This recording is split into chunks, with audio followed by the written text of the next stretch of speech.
साधु की बेटी। बहुत समय पहले की बात है। एक साधु अपनी पत्नी के साथ नदी के तट पर रहता था।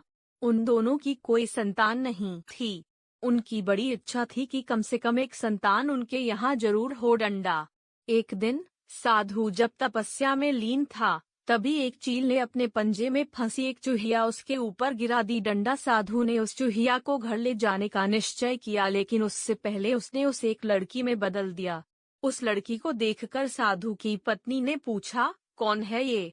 इसे कहाँ से लाए हो? साधु ने पत्नी को पूरी बात बताई। उसकी पत्नी बहुत प्रसन्न हुई और वह बोली, तुमने उसे जीवन दिया है, इसलिए तुम ही उसके पिता हुए। इस तरह मैं भी उसकी माँ हुई। डंडा, हमारे यहाँ कोई संतान नहीं थी, इसलिए भगवान ने इसे हमारे पास भेजा है। जल्द ही वह बच्ची एक सुंदर युवती बन गई। जब वह 16 साल की हुई तो साधु और उसकी पत्नी ने उसका विवाह करने का निश्चय किया। साधु ने सूर्य देवता का आह्वान किया। जब सूर्य देवता उसके सामने आए तो साधु किया ने उनसे उसकी बेटी से विवाह करने का अनुरोध। हालांकि लड़की को यह विचार अच्छा नहीं लगा और उसने कह दिया, क्षमा कीजिए, लेकिन मैं सूर्य देवता से विवाह नहीं कर सकती क्योंकि वह बहुत गर्म हैं।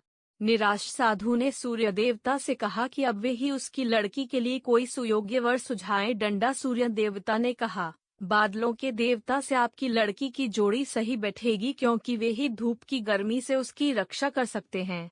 साधु ने अब बादल देवता से उसकी लड़की से विवाह करने का अनुरोध किया। इस बार भी लड़की ने विवाह से इनकार कर दिया और बोली, मैं इस काले व्यक्ति से विवाह नहीं करूंगी। इसके अलावा बादलों की गरज से मुझे डर भी लगता है।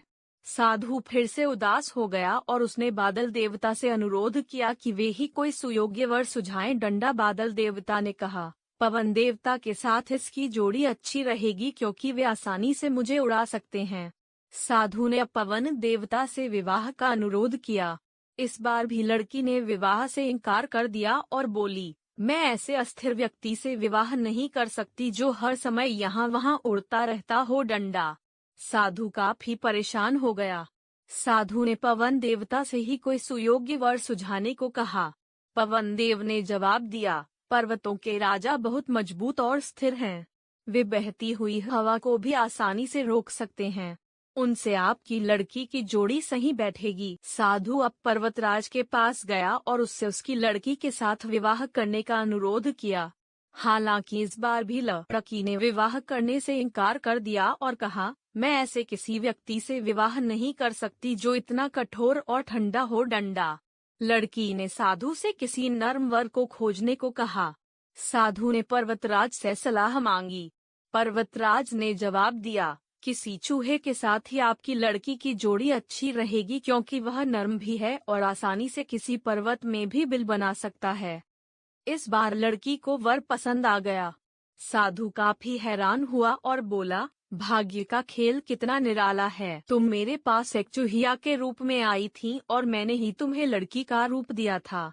चूहिया के रूप में जन्म लेने के कारण तुम्हारे भाग्य में चूहे से ही विवाह करना लिखा था और वही हुआ। डंडा, भाग्य में जो लिखा था वही हुआ। साधु ने फिर से प्रार्थना शुरू कर दी और लड़की को दोबारा चूहिया बना दिया।